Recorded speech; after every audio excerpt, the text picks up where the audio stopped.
குஷியா இருக்கோங்க. நீங்க குஷியா இருக்கிறீங்களா? டபுள் குஷியில இருக்கேன் சிஸ்டர். அப்பா இன்னைக்கு நல்ல சூப்பர் ஸ்லோகன் கொடுத்திருக்காரு. எல்லாரும் மகாதானியா இருக்கணும், வரதானியா இருக்கணும், விஸ்வ கல்யாணக்காரியா மாறணும் அப்படிங்கறத சொல்லியிருக்காரு. Super slogan. வார்த்தையால ஞானத்தை தானம் செய்யக்கூடியவங்க தான் மகாதானி. மனதால யோக தானம் செய்யக்கூடியவங்க தான் வரதானி.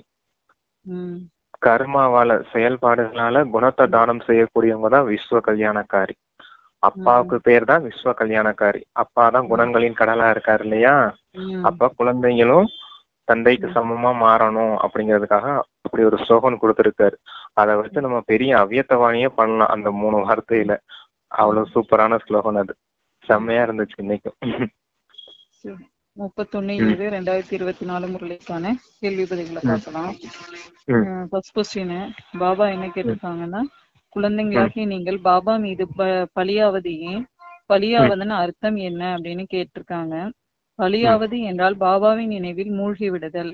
நினைவில் மூழ்கி விடும் போது ஆத்மா எனப்படுகின்ற பேட்டரி சார்ஜ் ஆகுது, விகர்மங்கள் விநாசம் ஆகுது, வருமானம் சேமிப்பாகி கொண்டே போகுது அப்படிங்கிறாங்க. ஆமா, இப்ப தந்தை கிட்ட பலியாகிறது என்னன்னா, தந்தையின் நினைவுல மூழ்கி போயிடுறதுதான் பலியாகிறது. நான் தேகம்ன்றதே மறந்து ஆத்மா அப்படின்ற அந்த நினைவுலயே தந்தை கிட்ட மூழ்கி போயிடுறது, அந்த நினைவுலயே அன்புல மூழ்கி போயிடுறது. இப்படி போறதுக்கு பேர் தான் பலியாகிறது. இந்த மாதிரி ஸ்திதியில நீங்க இருக்கும் போது உங்களுடைய பாவ கர்மங்கள் விநாசமாகுது, உங்களுடைய ஆத்மாவில பேட்டரியில சார்ஜ் ஏறுது அப்படிங்கறத சொல்றாரு. சார்ஜ் ஏறும்போது என்ன ஆகும், சக்தி நிறைய உங்களுக்கு கிடைக்கும் அப்படிங்கறத புரிய வைக்கிறாரு. நெக்ஸ்ட் கொஸ்டின், நாமும் பாபாவும் எங்கு ஒன்று சேர்வோம் அப்படின்னு பாபா கேக்குறாங்க. அதுக்கான ஆன்சர் என்னன்னா, இப்போது இங்கே நீங்கள் சரீரத்துடன் கூட அமர்ந்திருக்கிறீங்க. மரண உலகத்துல இது கடைசி சரீரம் என்பதை தெரிஞ்சிருக்கிறீங்க. பிறகு என்னவாகும்? பிறகு பாபாவுடன் கூட சாந்திதாமத்துல ஒன்று சேர்வோம். இந்த சரீரம் இருக்காது. பிறகு சொர்க்கத்திற்கு நம்பர்வார் புருஷார்த்தத்தின் அனுச்சாரம் வருவீங்க. அனைவருமே ஒன்றாக வரமாட்டாங்க. ராஜதானி ஸ்தாபனை ஆகி கொண்டிருக்குது. பாபா எப்படி சாந்தியின் சுகத்தின் கடலாக இருக்கிறாரோ அது போல குழந்தைகளையும் கூட சாந்தியின் சுகத்தின் கடலாக ஆக்கி கொண்டிருக்கிறார். பிறகு போய் சாந்தி தாமத்துல அமரணும். ஆகவே பாபாவை, வீட்டை மற்றும் சுகதாமத்தை நினைவு செய்யணும் அப்படிங்கிறாங்க பாபா. ஆமா, தந்தையும் ஆஸ்தியை நினைவு செய்யணும். சாந்தி தாமம்ன்றது நம்மளுடைய வீடு, அதனாலதான் சாந்தி தாமத்துல வசிக்கக்கூடிய தந்தையை நினைவு செய்யணும். கூடவே சுகதாமம்ங்கிறது சொர்க்கம், அந்த சொர்க்கம் தான் நமக்கு ஆஸ்தியா கொடுக்கறாரு. அப்ப அந்த சுகதாமத்தையும் நீங்க நினைவு செய்யணும். எல்லாரும் ஒரே போல முயற்சி செய்வாங்கன்னு சொல்ல முடியாது. சுகதாமத்துக்கு போறதுக்கு எல்லாம் வரிசை கிரமமா தான் முயற்சி செய்வாங்க. இருந்தாலும் இறுதி வரைக்கும் இந்த பயிற்சி இருக்கணும் அப்படிங்கிறத சொல்றாரு. நெக்ஸ்ட், சன்னியாசிகள் யாரிடம் யோகம் வைப்பதில்லை அப்படின்னு பாபா கேக்குறாங்க.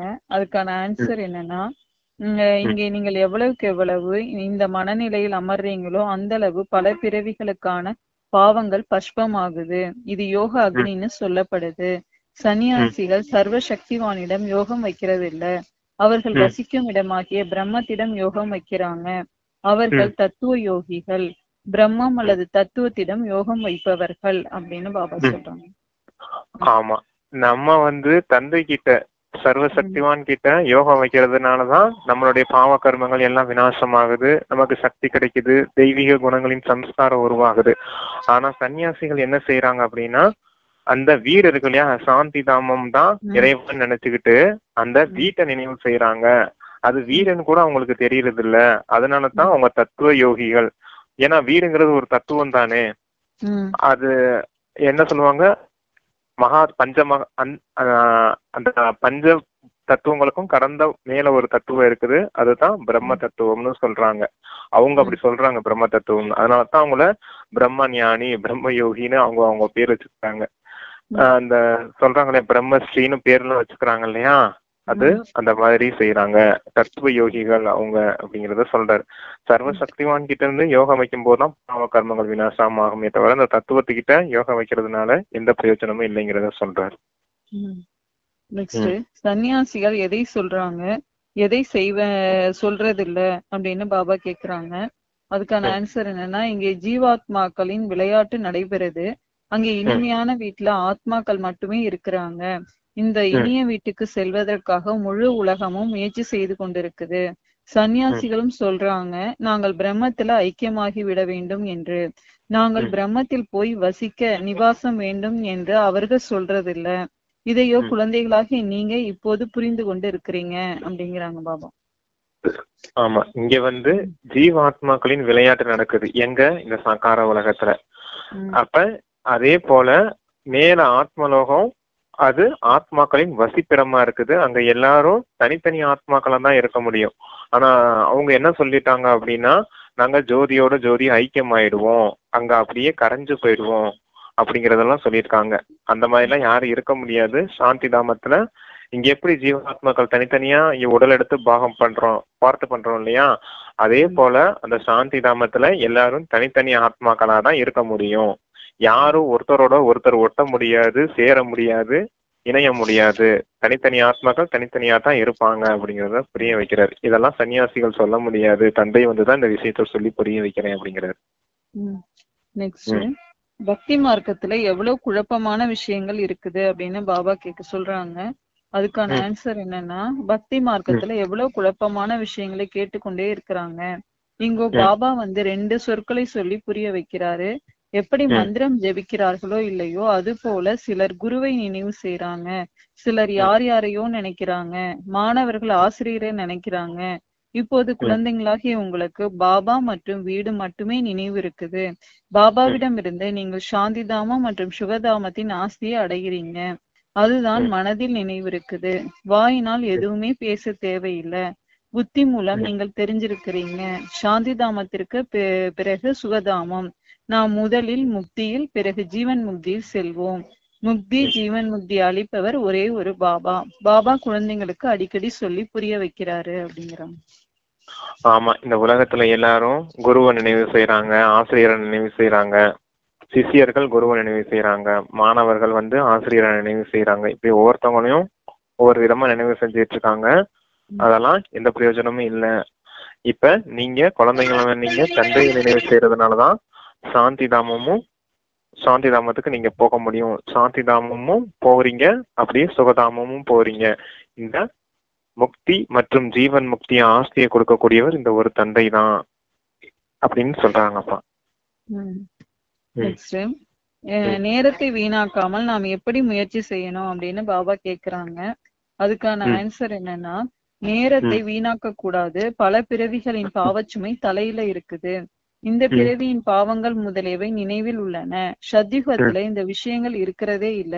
இங்கே பல பிறவிகளின் பாவங்களின் சுமை இருக்குது என்பதை குழந்தைகள் தெரிஞ்சிருக்கிறீங்க. நம்பர் 1 இருப்பது காம விகாரத்தின் விகர்மம். அதை பல பிறவிகளாக செய்தே வந்திருக்கிறீங்க. மேலும் பாபாவுக்கு நிந்தனையும் அதிகம் செய்திருக்கிறீங்க. அனைவருக்கும் சத்கதி அளிப்பவர் பாபா. அவரை எவ்வளவு நிந்தனை செய்திருக்கிறீங்க. இவை அனைத்தையும் கவனத்தில் வைக்கணும். இப்போது எவ்வளவு முடியுமோ பாபாவை நினைப்பதற்காக முயற்சி செய்யணும் அப்படிங்கிறாங்க பாபா. ஆமா, நேரத்தை வீணடிக்காதீங்க, சிந்தனை செய்யுங்க. தந்தை கொடுத்த ஞானத்தை சிந்தனை செய்யுங்க. சிந்தனை செய்யும் போதுதான் குஷி ஏற்படும். நீங்க இங்க புருஷார்த்தம் செய்ய வேண்டியது இருக்குது. பல பிறவிகளின் பாவச்சுமை தலை மீது இருக்குதுங்கிறத ஞாபகம் வச்சுக்கோங்க. தந்தையை நினைவு செய்தாதான் பாவ கர்மங்கள் அழியணும். தந்தைய தொடர்ந்து நினைவு செய்துகிட்டே இருக்கணும்னா அதுக்கு உங்களுக்கு உதவிகரமா இருக்கக்கூடியது இந்த ஞான சிந்தனை தான். ஏன்னா சுயதர்சன சக்கரம் சுத்திக்கிட்டே இருக்கணும் அப்படிங்கறத சொல்றாரு இல்லையா. அப்பதான் சக்கரம் சுத்திக்கிட்டே இருக்கும்போதுதான் சொல்லி கொடுத்தவர் யாரு, ஆசிரியர் அப்படிங்கிற ஞாபகம் இருக்கும். இப்ப நம்ம எங்க போக போறோம், எங்க இருந்து வந்தோம் அப்படிங்கிறது எல்லாமே அந்த சக்கரத்துக்குள்ளேயே அடங்கியிருக்கு இல்லையா. அப்ப இது எப்பவுமே இருக்கணும் அப்படிங்கறத சொல்றாரு அப்பா. நேரத்தை வீணடிக்காத ஞான சிந்தனை செய்யுங்க, யோகா பயிற்சி பண்ணுங்க, தாரணை செய்யுங்க குணங்களை. ஏன்னா இப்ப நீங்க வீட்டுக்கு போகணும் அப்படிங்கறத புரிய வைக்கிறார். எதற்கு அர்த்தம் எதுவும் இல்லை அப்படின்னு பாபா கேக்குறாங்க. அதுக்கான ஆன்சர் என்னன்னா, உண்மையில ஆகா சத்குரு என்று சொல்லப்படுது, குருவும் கூட இல்லை. ஆகா குரு என்பதற்கு அர்த்தம் எதுவுமே இல்லை. ஆகா சத்குரு, முக்தி ஜீவன் முக்தியை அவர் தாம் தருவார் இல்லையா. அந்த குருக்களும் அநேகர் இருக்காங்க. இவர் ஒரே ஒரு சத்குரு. நீங்களோ அநேக குருமார்களை கொண்டவர்களாக இருந்திருக்கிறீங்க. ஒவ்வொரு பிறவியிலும் 2-4 குருக்களை கொண்டிருக்கிறீங்க. குரு வைத்து கொண்ட பின் வேறு வேறு இடங்களுக்கு செல்றாங்க. இதைவிட நல்ல வழி கிடைக்கலாம் என்று வெவ்வேறு குருக்களிடம் சென்று சோதித்து பார்த்து கொண்டே இருக்கிறாங்க. ஆனால் எதுவுமே கிடைக்கிறது இல்ல. இப்போது குழந்தைங்களாக நீங்க எது தெரிஞ்சிருக்கிறீங்க அப்படிங்கிறாங்க பாபா. ஆமா, உண்மையான சத்குரு இவர்தான். நீங்க பிறவி பிறவியா பல குருமார்களை தேடி தேடி போயிருந்திருக்கீங்க. ஒரு குருக்கு 2 குரு கூட வச்சுக்கிறீங்க, அப்புறம் குருவை கூட மாத்திக்கிறீங்க. எக்ஸ்சேஞ்ச் ஆஃபர் மாதிரி இப்படி மாத்திக்கிட்டே போனீங்கன்னா எப்படித்தான் முன்னேற முடியும் உங்களால? இந்த மனித குருமார்கள் எல்லாம் விட்டுருங்க. உண்மையான சத்குரு அப்பா மட்டும்தான். அப்பா கொடுக்கக்கூடிய இந்த முக்தி, ஜீவன் முக்தி ஆஸ்தி அடையணும்னா இந்த சத்குரு கொடுக்கக்கூடிய ஸ்ரீமத் படி நடங்க.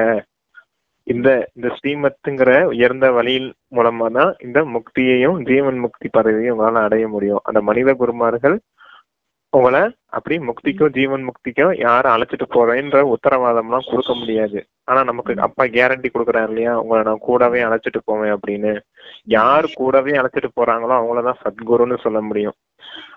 யாரையுமே அழைச்சிட்டு போகாம இவங்க மட்டும் போயிட்டாங்கன்னு சொல்லிக்கிறதுக்கு பேரு குருன்னு சொல்ல முடியாது இல்லையா, சத்குருன்னு சொல்ல முடியாது இல்லையா. அப்பா சத்குருவுக்கும் குருவுக்கும் இந்த மனித குருமார்களுக்குள்ள வித்தியாசத்தை சொல்லிக்கிட்டு இருக்காரு. ஏன்னா இங்க பல குருமார்கள் சொல்றாங்க இல்லையா, நான் தான் சத்குரு, சத்குருன்னு என்னைய கூப்பிடுங்கன்னு அவங்களே விரும்பி கேட்டுட்டு இருக்காங்க. அப்பா பேரு புகழ் மரியாதைன்னா உங்களுக்கு இருக்கக்கூடாது நம்மள சொல்றாரு. ஆனா அவங்க எனக்கு பேரு வேணும், எனக்கு சத்குருன்னு கூப்பிடுங்கன்னு சொல்லி அவங்க எல்லாம் கேட்டுட்டு இருக்காங்கல்ல. அந்த மாதிரி எல்லாம் இருக்கக்கூடாது அப்படிங்கறத சொல்றாரு அப்பா. எப்படி இருக்காங்க பாருங்க மனிதர்கள் அப்படின்னு. பாபா ஒருத்தருக்குதான் சத்குருன்னு சொல்லலாம். ஆமா. நெக்ஸ்ட், இங்கேயே இருக்க வேண்டியதில்லை என்று பாபா சொல்றது என்ன? இங்கேயே இருக்க வேண்டியதில்லை, அனைவரும் சாந்தி தாமம் செல்லணும். பாபா உங்களது அழைப்பிற்கிணங்க வந்திருக்கிறாரு, உங்களுக்கு நினைவுபடுத்துறாரு. வாருங்கள், எங்களை தூய்மைப்படுத்துங்கன்னு நீங்க தான் என்ன அழைச்சிங்க. சாந்தி தாமமும் தூய்மையானதுதான், சுகதாமமும் தூய்மையானதுதான். எங்களை வீட்டிற்கு அழைத்து செல்லுங்கன்னு சொல்லி அழைக்கிறார்கள். வீடு அனைவருக்கும் நினைவிருக்கிறது. ஆத்மா உடனே சொல்லும், எனது வீடு சாந்தி தாமம் என்று. பரமபிதா பரமாத்மா பரந்தாமத்துல வசிக்கிறாரு, நாமும் கூட பரந்தாமத்துல வசிக்கிறோம் அப்படிங்கிறாங்க. ஆமா, பரந்தாமத்தை பத்தி சொல்லிட்டு இருக்காரு. ரெண்டுமே தூய்மையான உலகம் தான். சாந்தி தாமமும் தூய்மையான இடம் தான், சுகதாமமும் தூய்மையான இடம் தான். ரெண்டும் தூய்மையான இடத்துக்கு நீங்க போகணும் அப்படின்னா தூய்மையாகி தான் போகணும் அப்படிங்கிறத புரிஞ்சுக்கணும். புரிஞ்சுக்கிட்டு பரந்தாமத்துல தந்தை வசிக்கிறாரு, நீங்களும் ஆத்மாக்கள் அங்கதான் வசிச்சுட்டு இருந்தீங்க. நீங்க இங்க பாகத்தை நடிக்கிறதுக்கு தான் இந்த உலகத்துக்கு வந்தீங்க. அப்ப இங்க நடிக்கக்கூடிய பாகமும் முடிஞ்சு போச்சு, நாடகமே மொத்தமா முடிஞ்சு போச்சு. இப்ப வீட்டுக்கு கிளம்புறதுக்கான வழிய பாருங்க. உங்களை வீட்டுக்கு அழைச்சிட்டு போறதுக்கு தான் தந்தை வந்திருக்கேன். இப்ப அங்க போகணும்னா நீங்க தூய்மையாகணும், இந்த விஷயத்த ஞாபகம் வச்சுக்கோங்க அப்படிங்கிறாரு அப்பா. ஆமா, ரெடி ஆகணும்னு சொல்லிட்டாரு பாபா. கிளம்புங்க, ஆமா, மூட்டை முடிச்செல்லாம் கட்டிட்டு ரெடி ஆயிடுங்க, வீட்டை பார்த்து கிளம்புங்க. நெக்ஸ்ட், எந்த விஷயம் மனிதர்கள் புத்தியில் அமர்வதில்லை அப்படின்னு பாபா கேக்குறாங்க. அதுக்கான ஆன்சர் என்னன்னா, இப்போ பாபா சொல்லி புரிய வைக்கிறாரு. உங்கள் மீது பிரகஸ்பதியின் தசா அமர்ந்திருக்குது. இது எல்லையற்ற விஷயம். எல்லையற்ற தசா அனைவர் மீதும் அமர்ந்திருக்குது. சக்கரம் சுற்றி கொண்டே இருக்குது. நாம் தான் சுகத்தில் இருந்து துக்கம், பிறகு துக்கத்தில் இருந்து சுகத்திற்கு வருகிறோம். சாந்திதாம் சுகதாம், பிறகு இந்த துக்கதாமம். இதையும் குழந்தைங்களாக நீங்க புரிஞ்சிருக்கிறீங்க. மனிதர்களின் புத்தியிலோ இது அமர்வதே இல்லை அப்படிங்கிறாங்க பாபா.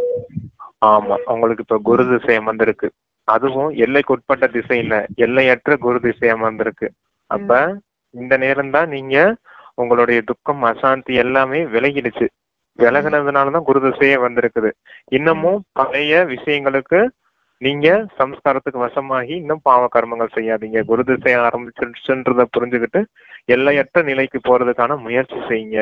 எல்லையற்ற நிலை என்னது? இந்த உலகம், இந்த உலக விஷயங்கள் இருக்கு, நம்மளை சுத்தி நடக்கிற வெளிப்புற விஷயங்கள், இதெல்லாம் கடந்து நீங்க இந்த சத்தத்தை கடந்து சத்தமற்ற அந்த உலகத்துக்கு போகணும் அப்படிங்கிறத சொல்றாரப்பா. சாந்தி தாமம் போகணும், அடுத்து சுகதாமம் போகணும். இதுதான் உங்களுக்கு எல்லைக்கு அப்பாற்பட்ட லட்சியமா கொடுத்திருக்கேன் அப்படிங்கறத சொல்றாரப்பா. நெக்ஸ்ட், நிராகார் பாபாவிடம் எது இணைந்துள்ளது அப்படின்னு பாபா கேக்குறாங்க. அதுக்கான ஆன்சர் என்னன்னா, இப்ப பாபா உயிருடன் இருந்து கொண்டே இறந்து விட கட்டு தந்திருக்காரு. விட்டில் பூச்சிகள் விளக்கில் பலியாகி கொண்டிருக்குது. சில அதன் மீது ஆசை கொண்டு எரிந்து போகுது, பலியாகி விடுகின்றன. இன்னும் சில சுற்றி வந்த பின் போய்விடுகிறது. இவரும் பேட்டரி இல்லையா? அனைவருடைய புத்தி யோகமும் அந்த ஒருவரிடம் உள்ளது. நிராகார் பாபாவிடம் பேட்டரி இணைந்திருக்குது. இந்த ஆத்மாவுக்கோ மிகவும் அருகில் உள்ளது, பிரம்மா பாபாவுக்கு என்றால் மிகவும் சகஜமாக ஆகிவிடுகிறது. பாபாவை நினைவு செய்வதன் மூலம் உங்களது பேட்டரி சார்ஜ் ஆகி கொண்டே இருக்குது அப்படிங்கிறாங்க பாபா.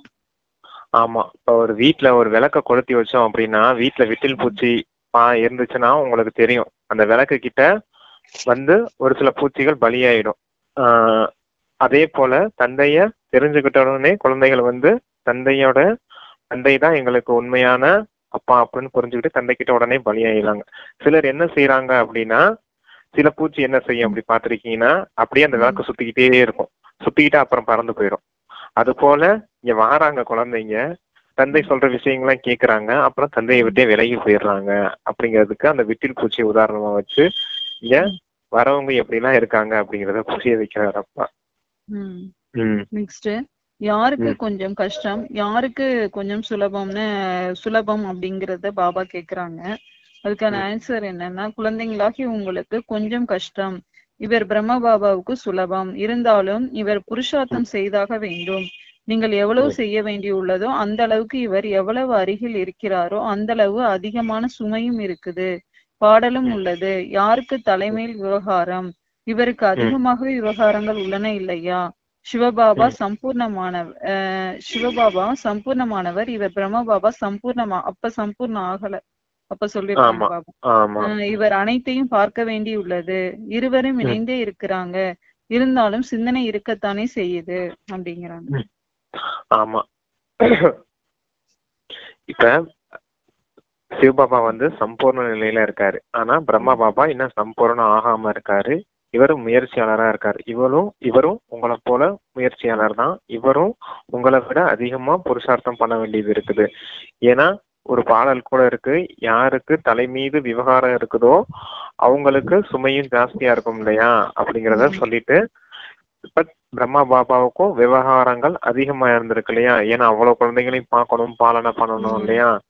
இப்ப சேவைக்கு அனுப்பி விடுறாரு குழந்தைங்கள, அவங்க போறவங்க எங்க போறாங்களோ, கரெக்டா செய்யற இடத்துல சேர்ந்துட்டாங்களோ அப்படிங்கறதெல்லாம் தெரியாது இல்லையா. அப்ப பிரம்மா பாபாவுக்கும் சிந்தனை ஓடுது, இவங்க என்ன செய்யறாங்க எது செய்யறாங்களோ அப்படிங்கிறத சொல்றாரு அப்பா. ஏன்னா அந்த காலத்துல போன்லாம் இல்லை இல்லையா. எதுனாலும் லெட்டர் போடனாலும் ஒரு வாரம் ஆகும், இல்ல ஒரு மாசம் கூட ஆகணும். உடனே கான்டாக்ட் பண்ண முடியாது இல்லையா. அதுக்காக அப்பா அந்த மாதிரி சிந்தனை எல்லாம் வருது எனக்கு அப்படிங்கிறத சொல்றாரு அப்பா. யாரை பாபா நிச்சயமாக நினைவு செய்வார் அப்படின்னு பாபா கேக்குறாங்க. பெண் குழந்தைங்களுக்கு எவ்வளவு அடி விழுது, அதனால் துக்கம் ஏற்படுது. கர்மாதித்த அவஸ்தை கடைசியில் தான் ஏற்படும், அதுவரை சிந்தனை இருக்கும். பெண் குழந்தைகளிடமிருந்து கடிதம் வரவில்லை என்றால் என்ன தோன்றுகிறது? ஒருவேளை நோய்வாய்ப்படவில்லையே என்று. சேவை பற்றிய செய்தி வந்தால் பாபா நிச்சயமாக அவர்களை நினைவு செய்வார் அப்படிங்கிறாங்க. ஆமா, அதான் லெட்டர் போடணும் இல்லையா.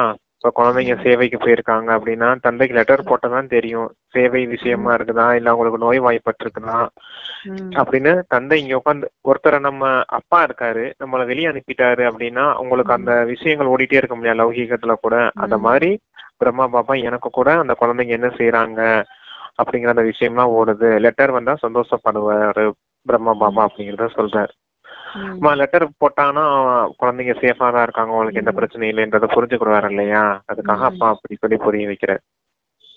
நெக்ஸ்ட், முரளி இல்லை என்றாலும் எதை வைத்து மனிதர்களுக்கு புரிய வைக்கலாம்னு பாபா சொல்றாங்க. அதுக்கான ஆன்சர் என்னன்னா, பாபா இந்த பிரம்மாவின் உடல் மூலம் சேவை செய்கிறாரு. எப்போதாவது முரளி கொஞ்சம் நடைபெறுகிறது அல்லது 2-4 நாட்கள் முரளி வரவே இல்லை என்றாலும் கூட உங்களிடம் கருத்துக்கள் இருக்குது. நீங்களும் உங்களது டைரியை பார்க்கணும். பேட்ஜை வைத்தும் கூட நீங்கள் நல்லபடியாக சொல்லி புரிய வைக்க முடியும். ஆதிசநாதனா தேவி தேவதா தர்மம் எப்போது இருந்ததோ அப்போது வேறு எந்த தர்மமுமே இல்ல. கல்ப விருட்சமும் கூட அவசியம் உடன் இருக்கணும். விதவிதமான தர்மங்களை பற்றி ரகசியத்தை சொல்லி புரிய வைக்க வேண்டி இருக்குது.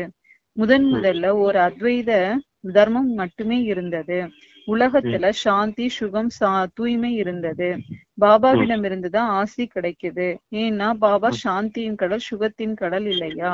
இதற்கு முன் நீங்களும் எதுவும் தெரியாம இருந்தீங்க. இப்போது எப்படி பாபாவின் புத்தியில் இவை அனைத்தும் உள்ளனவோ அதுபோல் நீங்களும் ஆகுறீங்க. சுகத்தின் கடல் சாந்தியின் கடலாக நீங்களும் ஆகுறீங்க அப்படின்னு சொல்லி புரிய வைக்கணுங்கிறாங்க. ஆமா, இப்ப முரளி வர்றது நம்ம கிளாஸ் பண்றோம் செய்யறோம். அப்ப முரளி வரலைன்னா என்ன செய்யலாம் அப்படிங்கறத அப்பா சொல்றாரு. சில சமயம் எடுக்க முடியுது, சில சமயம் எடுக்க முடியல. அப்படிங்கிறப்ப என்ன செய்யலாம் அப்படின்னா, உங்ககிட்ட டைரி இருக்கு இல்லையா, அதெல்லாம் நோட் பண்ணி வச்சிருக்கீங்க இல்லையா, அந்த கருத்துக்களை அவங்க வரவங்க கிளாஸ் வரவங்களுக்கு சொல்லலாம். நீங்க கல்ப விருஷ மரத்தை பத்தி கிளாஸ் பண்ணலாம். அப்பா கொடுத்துருக்காங்க இல்லையா சக்கரத்தின் ஞானம், அதை பத்தி கிளாஸ் பண்ணலாம். நம்மளா கூட முரளி ரெடி பண்ணி அவங்களுக்கு சொல்லலாம்ல. ஒரு முக்கியமான பாயிண்ட்ஸ் நம்ம தாரண கிளாஸ் எல்லாம் பண்றோம் இல்லையா, அந்த மாதிரி முரளி வராத சமயம் மற்றவர்களுக்கு கிளாஸ் பண்ணி புரிய வைக்கலாம். நீங்க அப்பாவை பத்தி தனியா கிளாஸ் பண்ணணும்னா, அப்பா சாந்தியின் கடலா இருக்காரு, சுகத்தின் கடலா இருக்காரு, அவரை போலவே நம்மளையும் அவருக்கு சமமா மாத்த வந்திருக்காரு, இப்படிலாம் சொல்லி புரிய வைக்கலாம் அப்படின்னு சொல்றாரு அப்பா. நெக்ஸ்ட், தன்னுடைய அன்றாட கணக்கு வழக்கை எப்படி பார்க்கணும் அப்படின்னு பாபா கேக்குறாங்க. அதுக்கான ஆன்சர் என்னன்னா, தன்னுடைய அன்றாட கணக்கு வழக்கை பார்க்கணும். எந்த விஷயத்துல குறை உள்ளது, நான் உண்மையிலேயே அன்பின் கடலாக இருக்கிறேனா, யார் மீதாவது கோபப்படுகிற மாதிரி என்னிடம் எந்த ஒரு நடவடிக்கையும் இல்லாதிருக்கிறதா, தன் மீது பார்வை வைக்கணும். பாபா ஆசீர்வாதம் செய்தால் நீங்கள் இது போல் ஆகிவிடுங்கள் என்றெல்லாம் நினைக்க கூடாது அப்படின்னு சொல்றாங்க. ஆமா, தந்தை ஆசீர்வாதம் கொடுக்கறதுனால எதுவும் மாற போறது கிடையாது. நீங்க தான் உங்களுடைய குணத்தை மாத்திக்கணும் அப்படிங்கறத சொல்றாரு. எப்படி செக் பண்ண சொல்றாரு அப்படின்னா, சூட்சுமத்துல ஓடுதான்னு பாருங்க. நீங்க அன்பு கடலா மாறி இருக்கீங்களா, எல்லாருக்கிட்டையும் அன்பு செலுத்துறீங்களா, யார் மீதாவது வெறுப்பு இருக்குதா, கோவப்படுறீங்களா, கோவம் வெளிப்படுதா அப்படிங்கறதெல்லாம் செக் பண்ணுங்க. இதெல்லாம் சேஞ்ச் பண்ணுங்க அப்படிங்கறத சொல்றாரு. குணத்தை மாத்தக்கூடிய நேரம் இந்த நேரம் தான். ஏன்னா உங்களுக்கு தெய்வீக குணங்களின் சம்ஸ்காரம் இருந்தா தானே நீங்க சுகதாமத்துக்கு போக முடியும். குணம் இல்லைன்னா எப்படி தூய்மையாக முடியும்? ஏன்னா உங்களுக்கு எண்ணத்தாலையும் தூய்மையாகணும், வார்த்தையாலையும் தூய்மையாகணும், செயல்பாடுகளாலையும் தூய்மையாகணும். மூணுலயும் தூய்மையானதானே சாந்தி தாமம் சுகதாமத்துக்கு போக முடியும். அப்ப குணங்களை திருத்துறது நேரம் இந்த நேரம் தான். அதனால ஒவ்வொரு விஷயத்தையும் உங்களுக்கு என்ன நடக்குதுன்றத செக் பண்ணிட்டு அதை எப்படி சேஞ்ச் பண்ணலாம் அப்படிங்கறத பாருங்க அப்படிங்கிறத சொல்றாரு. இதுதான் நேசுஸ் தாக்கி சக்தி அப்படின்னு சொல்லுவாரு, மாற்றிக்கொள்ளும் சக்தி அப்படின்னு. ஒன்ன கெட்டதா இருக்கும், ஒரு சில விஷயங்கள் கெட்டதா இருக்கும், அதை எப்படி நல்லதா மாத்திக்கிடலாம் அப்படிங்கிற ஞானமும் அப்பா கொடுத்திருக்கேன், அதுபடி மாத்திக்கங்க அப்படிங்கிறாரு. நெக்ஸ்ட், நாள் முழுவதும் எப்படி தனக்குத்தானே பேசிக்கொள்ளணும் அப்படின்னு பாபா கேக்குறாங்க. அதுக்கான ஆன்சர் என்னன்னா, நான் டிராமாவின் அனுச்சாரம் என்னுடைய சமயத்துல நான் வந்திருக்கிறேன். இது என்னுடைய கல்பத்தின் செயல்முறை திட்டமாகும். இந்த ஞானத்தை வேறு யாருமே தர முடியாது. சத்தியமான தந்தை, சத்தியமான ஆசிரியர், சத்குரு ஒருவர் மட்டுமே தர முடியும். இதுவும் உறுதியாக இருந்தால் வெற்றி உங்களுடையதாகும். இவ்வளவு அநேக தர்மங்கள் அனைத்துமே விநாசமாகியே தீரணும். எப்போது சத்யுக சூரிய வம்சி குலம் இருந்ததோ அப்போது வேறு எந்த ஒரு குலமும் இல்ல. மீண்டும் இது போலவே ஆகும். நாள் முழுவதும் இது போலவே தனக்குத்தானே பேசிக்கொண்டே இருக்கணும் அப்படிங்கிறாங்க பாபா. ஆமா, நாள் முழுவதும் ஞானத்தின் பாயிண்ட்டுகள் உள்ளுக்குள்ள ஓடிக்கொண்டே இருக்கணும், அப்பொழுதுதான் குஷி இருக்கும் அப்படிங்கிறாங்க. ஆமா, இதுதான் ஞானத்தின் பாயிண்ட்ஸ். இந்த டிராமா எப்படி எப்படிலாம் வேலை செய்யுது, இது உங்களுக்கு பிராக்டிக்கல் நாலேஜ். உலகத்துல எந்த மனிதர்களுமே இந்த பிராக்டிக்கல் ஞானத்தை கொடுக்க முடியாது. செயல்முறை ஞானம்னு சொன்னார் இல்லையா, அதான் பிராக்டிக்கல் நாலேஜ். வாழ்க்கை முறையில அப்ளை பண்ணி நம்மளுடைய பாவ கர்மங்களை அழிக்கலாம், நம்மளுக்கு சுக கொடுக்கக்கூடிய கர்மாக்களை செய்யலாம், வாழ்க்கையே சுகமானதா மாத்திக்கிடலாம். அப்படிப்பட்ட வைரத்துக்கு சமமான நேரம், வைரத்துக்கு சமமான ஞானம். இத வாழ்க்கையில அப்ளை பண்ணும் போதுதான் தெரியும் அது எவ்வளவு பெரிய குஷிக்கான விஷயம், எவ்வளவு அற்புதமான ஞானம் நமக்கு கிடைச்சிருக்கு, எப்படி அற்புதமான பாபா நமக்கு கிடைச்சிருக்காரு, நாம யாரு, நம்மளுடைய வாழ்க்கை முறை என்ன, இத்தனை வருஷம் இத்தனை பிறவிகளா நம்ம தேடி வந்த விஷயங்கள் இதுதானா அப்படிங்கிறது அப்பதான் புரியும் அப்படிங்கிறத சொல்றாரு. இந்த டிராமா விஷயம்தான் அவ்வளவு முக்கியமான ஞானம். இதை நல்லா பிராக்டிக்கல்ல அப்ளை பண்ணணும். நீங்க அப்ளை பண்ணும் போதானே தெரியும், நீங்க அனுபவம் மூர்த்தியா மாறணும் அப்படிங்கறதெல்லாம் சொல்றாரு இல்லையா. எப்ப அனுபவம் கிடைக்கும் நமக்கு?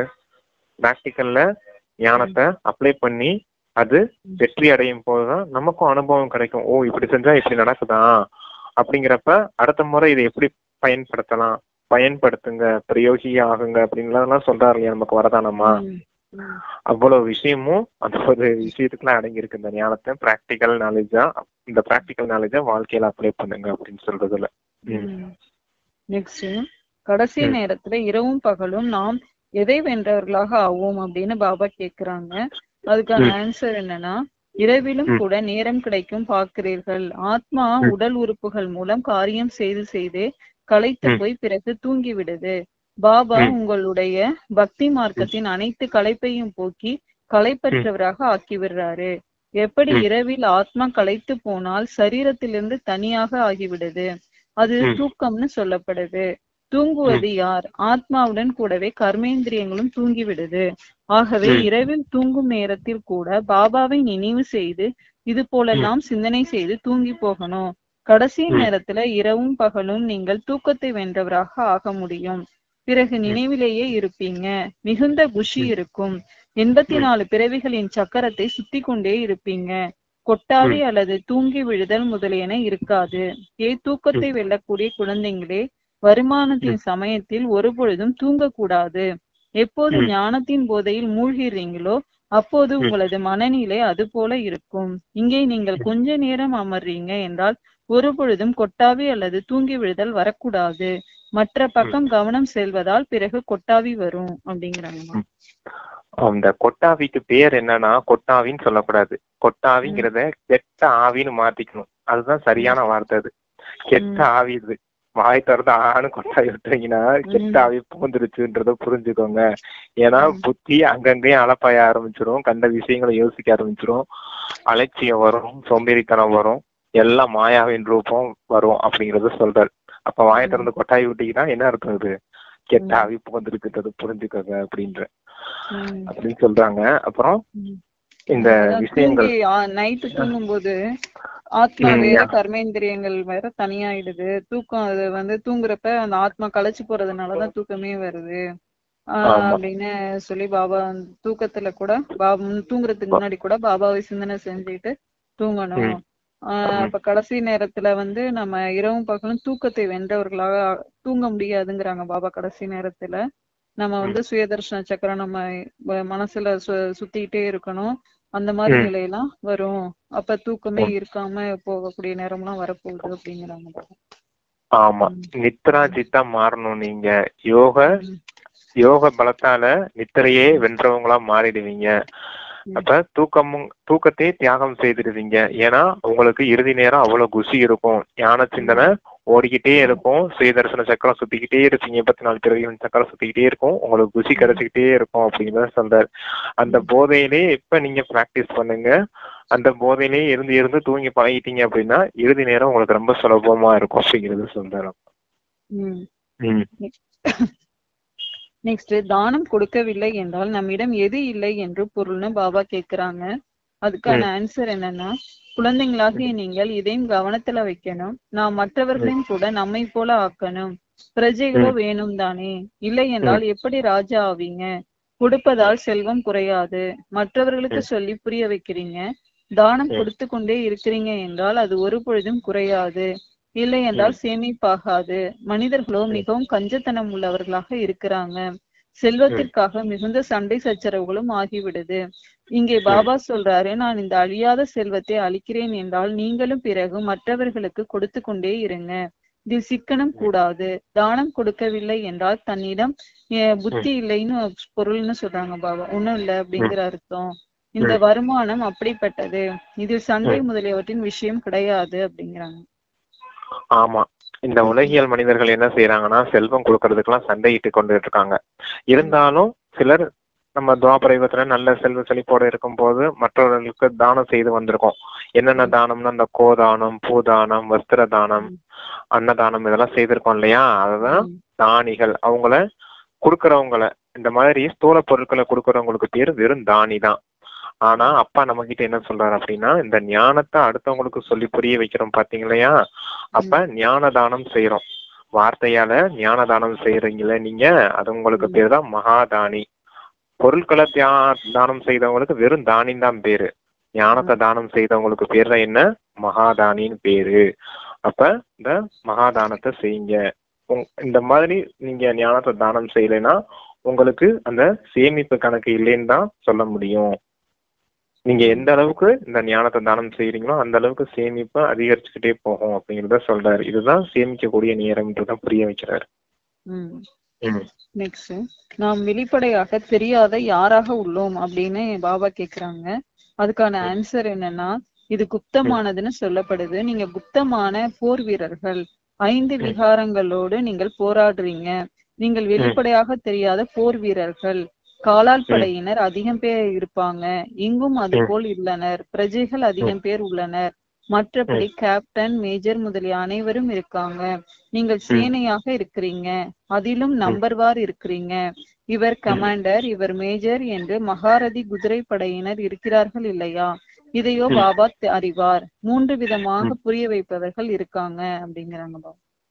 ஆமா, இப்ப ஆர்மிய உதாரணமா வச்சு அப்பா நம்ம மட்டும் சொல்லிட்டு இருக்காரு. நீங்க எல்லாம் போர் வீரர்கள், நீங்க தான் ஸ்பிரிச்சுவல் சோல்ஜர்ஸ். அப்ப இங்க கமாண்டர்ஸ், கேப்டன்ஸ் எல்லாரும் இருக்காங்க இல்லையா? எல்லாரும் இருக்காங்க. அது போல இந்த உலகத்துல இருக்க அந்த ஆர்மியை வச்சு அப்பா இங்க உதாரணமா சொல்லிக்கிட்டு இருக்காரு. இவ்வளவு விஷயமும் இங்க நடக்குது. இப்பதான் நீங்க யுத்தம் யார் கூட செய்ய போறீங்க அப்படின்னா, உங்க கிட்ட இருக்க அந்த 5 விகாரங்களோட போர் நடத்திக்கிட்டு இருக்கீங்க. அப்ப என்ன நடக்கணும், என்ன செய்யணும் அப்படின்னா, இந்த ராவண ராஜ்யத்துல நான் விட்டு போகும்போது எனக்குள்ள இருக்க இந்த ராஜ்யத்தையே தரமட்டம் ஆக்கிட்டு தான் போவேன். ராவணனுடைய எந்த ஒரு சம்ஸ்காரமும் எனக்குள்ள இருக்கக்கூடாது அப்படிங்கிற போதை இருக்கணும் உங்களுக்கு. அப்பதான் இந்த விகாரங்களை வெற்றி அடைஞ்சு நீங்க மாயாஜித், ஜெகஜீத்தா மாற முடியும் அப்படிங்கறத சொல்லிக்கிட்டு இருக்காரு அப்பா. அப்ப என்ன ஞாபகம் இருக்கணும், நம்ம ஆன்மீக படையினர், ஸ்பிரிச்சுவல் சோல்ஜர்ஸ் அப்படிங்கிற அந்த நினைவு இருக்கணும். அங்க காலாட்படையெல்லாம் அதிகமான பேர் இருக்க மாதிரி பிரஜைகளும் அதிகமான பேர் வருவாங்க இருப்பாங்க. நம்ம சேனல் கூட பேர் என்ன, இல்ல நம்ம சேனல் பேர் கூட என்னன்னு வச்சிருக்கோம், God Shiva and his army. அப்ப ஆர்மில தான் நம்ம இருக்கோம் அப்படிங்கறத புரிஞ்சுக்கணும் அப்படிங்கிற. நெக்ஸ்ட், எது ஸ்தூலமானது எது சூட்சுமமானதுன்னு பாபா கேக்குறாங்க. அதுக்கான ஆன்சர் என்னன்னா, நீங்கள் அவினாஷி ஞான ரத்தினங்களை வியாபாரம் செய்கிறீங்க. எப்படி அவர்களும் வியாபாரம் கற்று தர்றாங்க. குரு போய்விட்டால் அவருக்கு பின்னால் சீடர்களும் போய்விடுவாங்க இல்லையா? அது ஸ்தூலமானது, இது சூட்சுமமானது. அநேக விதமான தர்மங்கள் உள்ளன. ஒவ்வொருவருக்கும் அவரவர் தம் வழிமுறை உள்ளது. நீங்களும் கூட போய் அவர்கள் சொல்வதை கேட்கலாம். அவர்கள் என்ன கற்று தர்றாங்கன்னு, என்னென்ன சொல்கிறார்கள் என்று. பாபாவோ உங்களுக்கு 84 பிறவிகளின் சக்கரத்தின் கதையை சொல்லி கொண்டு புரிய வைக்கிறார். குழந்தைங்களாகிய உங்களுக்கு தான் பாபா வந்து ஆசி தர்றார். இது டிராமாவில் விதிக்கப்பட்டிருக்கு அப்படிங்கிறாங்க பாபா. ஆமா, அங்க வந்து ஸ்தூல கதைகள், ஸ்தூல விஷயங்கள்லாம் சொல்லி தராங்க இல்லையா? அதே போல ஸ்தூல விஷயங்கள்னா இப்ப நம்ம இந்த போர் வீரர்களை பத்தி சொன்னோம் இல்லையா, மகாபாரத கதை, அதெல்லாம் வந்து சாஸ்திர ஞானிகள் சொல்லி தராங்க இல்லையா, அங்கங்க இப்படி விஷயங்கள் நடந்துச்சு அப்படின்னு. அதெல்லாம் குழந்தைங்களால நீங்க கூட போய் கேட்கலாம். ஆனா அங்க என்ன சொல்லி தராங்க, அது எல்லாமே ஸ்தூல விஷயங்களா இருக்குது. ஆனா அப்பா இங்க சொல்லி தர்றது எல்லாமே சூட்சும விஷயங்களா இருக்குது. சூட்சும விஷயம்னா நம்ம 5 விகாரங்களோட போர் நடத்தி வெற்றி அடைகிறோம். அவங்க என்ன சொல்லியிருக்காங்க, நல்லவங்க கெட்டவங்களோட போர் நடத்தி ஜெயிக்கிறது மாதிரி காமிச்சிருக்காங்க. புரியுதா உங்களுக்கு நான் என்ன சொல்றேன்னு? அதத்தான் அப்பா ஸ்தூல கதைகள் சூட்சும கதைகள்னு சொல்றாரு. மனிதர்கள் என்ன சொல்லித்தராங்க, இங்க தந்தை என்ன சொல்லித்தரேன், ரெண்டுக்கும் இரவு பகலுக்கான வித்தியாசம் இருக்குதுங்கிறது சொல்றாரு அப்பா. குரு போய்விட்டால் சீடரும் போய்விடுகிறார்கள் அர்த்தத்துக்கு சொல்லுங்க. ஆமா, குரு போய்விடுறாங்கன்னா சீடர்களும் போய்விடுவார்கள் அப்படின்னு சொல்லிட்டாங்க. ஆமா ஆமா ஆமா, குரு போயிடுறாங்க அப்படின்னா அவங்களுக்கு பின்னாடி சீடர்களும் போய்விடுறாங்க இல்லையா? அதுதான் ஸ்தூலமானது, இது சூட்சுமமானது அப்படின்னு இருக்காங்க. ஆமா ஆமா, அது அந்த யாத்திரையை சொல்றாரு. குருக்கு பின்னாடியே போயிடுறாங்க இல்லையா யாத்திரைகள். அதே போல நீங்களும் இப்ப சத்குரு வந்து உங்களை அழைச்சிட்டு போறதுக்காக வந்திருக்கேன். அது ஸ்தூல யாத்திரையா இருக்குது, இது சூட்சும யாத்திரையா இருக்குது. அவங்க வந்து குருக்கு பின்னாடி போறாங்க. இப்ப இவன் சத்குரு வந்திருக்காருன்னா நினைவு யாத்திரை மூலமா தந்தை கூட இப்ப நம்ம இறுதி நேரத்துல போகணும் இல்லையா, அத சொல்றாங்க அப்பா நினைவு யாத்திரை.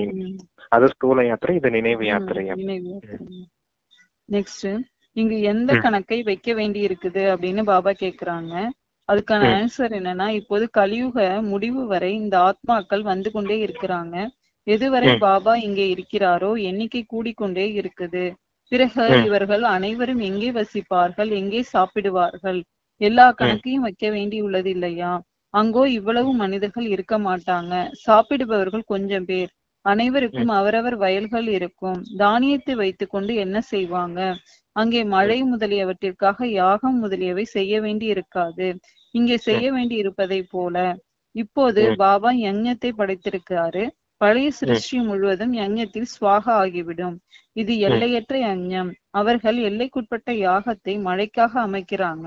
மழை வந்தால் குஷியாகி விடுறாங்க. யஞம் ம், வெற்றி பெற்றது என்று. மழை இல்லை ம், என்றால் தானியம் இருக்காது. பஞ்சம் ம், வந்து விடுது. யஞம் ம், முதலியவற்றை படைக்கிறாங்க. ஆனால் மழை ம், வரவில்லை என்றால் என்ன செய்ய முடியும்? ம். ஆபத்துகளோ அனைத்தும் வரத்தான் செய்யும். ஏவுகணைகளின் மழை, நிலநடுக்கம் போன்றவை எல்லாம் நிகழத்தான் செய்யும் அப்படிங்கிறாங்க பாபா. ஆமா. இப்ப அப்பா யஜ்யத்தை ம், ஸ்தாபனை செய்யறேன். இந்த யஜ்யத்துல முழு உலகமும் சுவாகா ஆயிடும். ஏன்னா ம், ஏவுகணைகளின் மலை எல்லாம் ரெடியா இருக்குது. உங்களுக்கு அணுகுண்டு மலை, இந்த அக்னி மலை ம், இதெல்லாம் இருக்குது உங்களுக்கு. அப்ப அதன் மூலமா விநாசம் ஆயிடும். அப்புறம் அதுக்கு முன்னாடி என்ன புரிய வைக்கிறாரு அப்படின்னா, அந்த சத்தியுக திரேதா யுகத்துல நீங்க யாக யஜ்யம்லாம் வளர்க்க வேண்டிய அவசியமே இல்லை. ஏன்னா அது சத்துவ பிரதான உலகம். அங்க இயற்கையாவே மழை ம், பெய்யும். அங்க இயற்கையாவே எல்லாருக்குமே வயல்வெளிகள் எல்லாமே இருக்கும். அவங்க ம், இந்த தானியத்துக்கெல்லாம் இப்படிலாம் ம், கஷ்டப்பட வேண்டியது இல்லை. ஆனா இந்த துவாபர கலியுகத்துல என்ன செய்யறாங்க அப்படின்னா, ம், மழை வர்றதுக்காக யாகம்லாம் செய்யறாங்க. மழை வந்துருச்சுன்னா யாகம் ம், வெற்றி பெற்றது அப்படின்றது ம், புரிஞ்சுக்கிறாங்க அப்படிங்கிறத சொல்றேன். ஏன் யஜ்யம் வளர்த்தாங்க அப்படின்னா அந்த காலத்துல, ஏன்னா இந்த கீழே நெருப்பு கரியமில வாயை உண்டாக்கணும்னா மேல மேகம் உருவாகும். ம், நெருப்பு வச்சோம்னா அந்த கரியமில வாயு கார்பன் டை ஆக்சைடு இருக்கு இல்லையா, அது மேகமா உருவாகும். அந்த ம், மேகம் உருவாகும் போதுதான் இந்த சூரியனுடைய வெப்பத்தினால தண்ணி மேல உறிஞ்சு இழுக்கப்படுது இல்லையா, ம், அது இந்த மேகத்துல சேமிப்பாகும். அப்புறம்தான் இந்த வயல்களுக்கெல்லாம் மழை பெய்யும். அப்பதான் ம், அந்த பூமி செழிப்பாகும், வயல்ல ம், நல்ல இந்த தானியங்கள்லாம் விளையும். அப்படிங்கிறதுக்காக தான் இவங்க யஜ்யம் பண்றாங்க. இது பெரிய சயின்ஸ். ம், அதத்தான் அப்பா சொல்றாரு. அப்பா இப்படி ம், இங்க இப்படி ம். யஜ்யம் வளர்க்க வேண்டியது இருக்கு, அங்க யஜ்யமே வளர்க்க தேவையில்லை. அங்க இயற்கையாவே எல்லாமே கிடைக்கும் உங்களுக்கு அப்படிங்கிறத புரிய வைக்கிறேன். நெக்ஸ்ட் நம்முடைய படவிளக்க விளம்பரங்களை எங்க வைக்கணும் அப்படின்னு பாபா கேக்குறாங்க. அதுக்கான ம், ஆன்சர் என்னன்னா, ம், டிராமாவின் சக்கரத்தையோ குழந்தைங்களாகி நீங்க புரிஞ்சிருக்கிறீங்க. இந்த சக்கரம் கூட மிக பெரியதாக இருக்கணும். விளம்பரங்கள் ம், பெரிய பெரிய இடங்கள்ல வைக்கப்படுமானால் பெரிய பெரிய மனிதர்கள் படிப்பார்கள். இப்போது ம், நிச்சயமாக புருஷோத்தம சங்கம யுகம்தான் என்பதை புரிந்து கொள்ளுவாங்க அப்படிங்கிறாங்க ம். பாபா. ஆமா, பெரிய பெரிய விளம்பர பலகையெல்லாம் எங்க வைக்கணும்? ம், எல்லாருடைய பார்வை படுற இடத்துல வைக்கணும். ம், ஆஹ் பெரிய எல்லாரும் மக்கள் கூடுற இடத்துல, ம். அவங்களுக்கு கண்ணுக்கு படுற மாதிரி வச்சீங்கன்னா, இது புருஷோத்த சங்கம யுகம்ன்றதெல்லாம் படிக்கும் போது அவங்க சென்டருக்கு அந்த கேட்கணுன்ற ஆர்வப்படுவாங்க. சாதாரண இல்லைன்னா சீரியலுக்குள்ள விளம்பரமே பெரிய அளவுல வச்சிருக்காங்க சென்னையில எல்லாம். கட் ஆம். அவுட் சீரியல் விளம்பரம் பாத்தீங்கன்னா அவங்கவுங்க போட்டோ போட்டு பெரிய அளவுல கட் அவுட் மெயின் ரோட்ல இதுல வச்சுட்டேன். இருக்கு. அந்த மாதிரி மவுண்ட் ரோட்ல எல்லாம் அந்த மாதிரிலாம் இருக்கு. அந்த மாதிரி நம்ம பாபாவோட கட் அவுட்டை பெரிய அளவுல வச்சு எல்லாரும் பார்க்கணும் அப்படிங்கிறாங்க பாபா. ம். ஆமா, அப்பதானே பார்வை செல்லும் அவங்களுக்கு. அந்த இடத்துல என்ன ம். இருக்குது ஏது இருக்குதுன்னு படிக்கிறதுக்கு அவங்களுக்கு ம். போகும். அவங்களும் புரிஞ்சுக்கிடுவாங்க இல்லையா. ஓ, ம். இது வேற யுகம் போல, நம்ம ஏன் இவ்வளவு கஷ்டப்படுறோம், துக்கத்தின் விஷயங்கள்லாம் சொல்றாரு இல்லையா. ம். எல்லாருக்கும் துக்கத்துல இருந்து விளக்கக்கூடிய இறைவன் வந்திருக்காரு அப்படிங்கிற ஒரு செய்தி கிடைச்சதுன்னா, உண்மையிலேயே தேவ ஆத்மாக்களா இருந்தா புரிஞ்சுக்கிட்டாங்கன்னா வருவாங்க இல்லையா, அட்ரஸ் பார்த்து. அதுவும் கூட சேவைதானே. ஏதோ ஒரு ஆத்மாக்கு ஏதோ ஒரு ஆத்மாக்கு அந்த இந்த மாதிரி கட் அவுட் வைக்கக்கூடிய செய்தி. நேரம்லாம் வரும் பிரதர். ஏன்னா ராட்சச சாதாரண சீரியலுக்கே ராட்சச கட் அவுட் எல்லாம் வைக்கிறாங்க. அவ்வளவு பெரிய கட் அவுட் எல்லாம் வச்சிருக்காங்க. பாபாவோட கட் அவுட் பெரிய மெயின் இல்ல, ரோட்ல சர்வீஸும் நல்லாதான் செய்யறாங்க. நம்ம சென்டர்ல ஜோன்ல எல்லாம் நல்லாதான் செய்யறாங்க. ஏன்னா விங் சர்வீஸ் எல்லாம் நடக்குது. ஜட்ஜஸ், லாயர்ஸ், போலீஸ் அவங்களுக்கு எல்லாம் பெரிய பெரிய அதிகாரிகளுக்கு எல்லாம் கூட்ட வச்சு சேவையெல்லாம் செய்யறாங்க. அப்பெல்லாம் கட் அவுட் எல்லாம் பெருசா தான் வைக்கிறோம். இன்னும் அப்பா நிறைய சேவை செய்யணும் அப்படிங்கறத சொல்றாரு அப்பா. நெக்ஸ்ட் ம், இங்க எந்த கணக்கை வைக்க வேண்டி உள்ளது அப்படின்னு பாபா கேக்குறாங்க. அதுக்கான ஆன்சர் என்ன அப்படின்னா, ம், இல்ல நெக்ஸ்ட் இது கொஸ்டின் மாத்தி கேட்டுட்டேன். உறுதியாக இருப்பவர்கள் கடைசி நேரத்துல என்ன செய்ய மாட்டாங்க அப்படின்னு பாபா கேக்குறாங்க. அதுக்கான ஆன்சர் இப்ப நாம என்றும் நோய்கள் இருந்து விடுபட்டு 100% ஆரோக்கியமானவர்களாக செல்வம் நிறைந்தவர்களாக ஆகிறோம். இன்னும் கொஞ்சம் நேரம் தான் மிச்சம் இருக்குது. எவ்வளவுதான் துக்கம் மரணம் நிகழ்ந்தாலும் நீங்கள் இச்சமயம் மிகுந்த குஷியில இருப்பீங்க.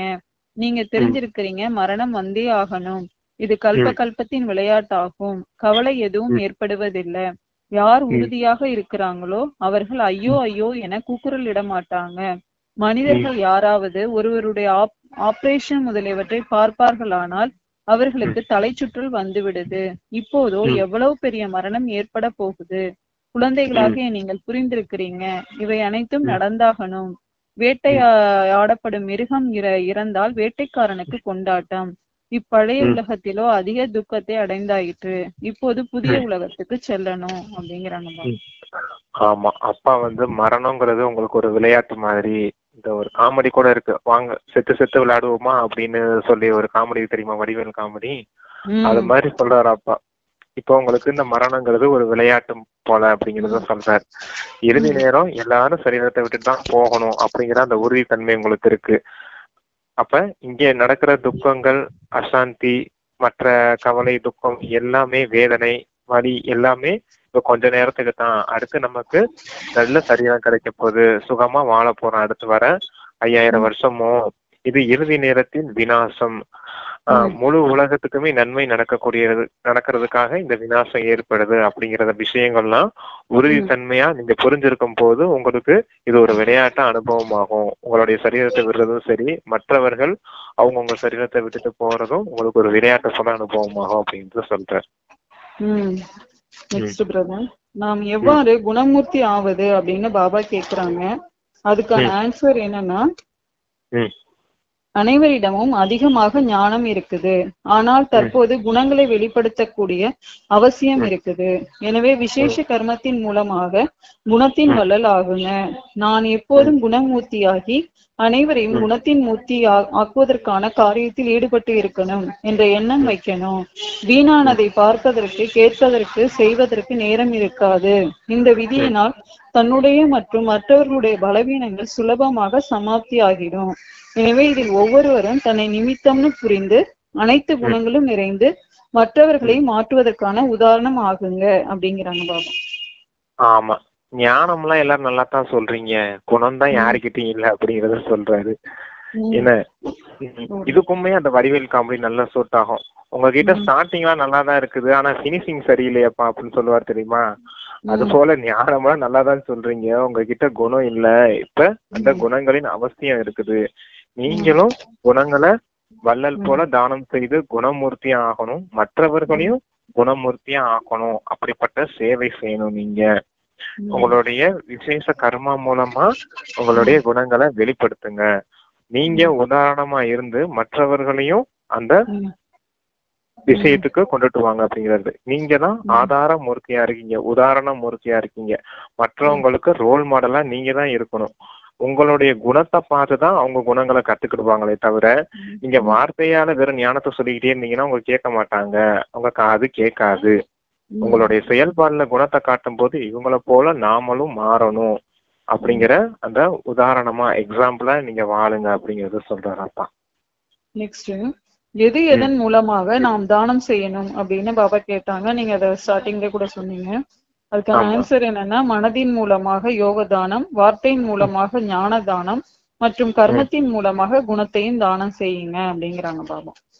ஆமா, இது மூணுமே அந்த 3 வார்த்தைகள்ல அடக்கம். ஞானத்தின் மூலமா, வார்த்தையின் மூலமா ஞானத்தை தானம் செய்யக்கூடியவங்க மகாதானி. அது யோக தானம் செய்யக்கூடியவங்க, மனதார இருந்து யோக தானம் செய்யக்கூடியவங்க வரதானி. அதுவே கூட இன்னொன்னு, குணங்களை கர்மத்தின் மூலமா, செயல்பாடுகள் மூலமா குணத்தை தானம் செய்யக்கூடியவங்க விஸ்வ கல்யாணக்காரி. அப்படி இந்த 3 வார்த்தையும் 3 விஷயங்கள்ல ஞாபகம் வச்சுக்கோங்க. அப்பா எண்ணத்திலையும் தூய்மை, வார்த்தையிலையும் தூய்மை, செயல்பாடுகளையும் தூய்மைங்கிறதுக்கும் இதுதான் விஷயம். அப்பா நம்மள பெருமைப்படுத்துறாரு இல்லையா, மகாதானியும் நீங்க தான், வரதானியும் நீங்க தான், விஸ்வ கல்யாணக்காரியும் நீங்க தான் அப்படின்னு. இதுல இந்த வார்த்தைக்கு எவ்வளவோ அர்த்தத்தை கொடுக்கலாம். அந்த ஸ்லோகன் அவ்வளவு முக்கியமான ஸ்லோகன். எல்லாருமே இந்த சொன்ன வார்த்தைகள்லாம் நல்லா ஞாபகம் வச்சுக்கிட்டு பயிற்சி பண்ணணும். சரி பிரதர், இன்னைக்கு क्वेश्चन ஆன்சர் முடிஞ்சிச்சு. Om Shanti. Thank you brother. Thank you Baba. Thank you sister. Om Shanti. நன்றி பாபா.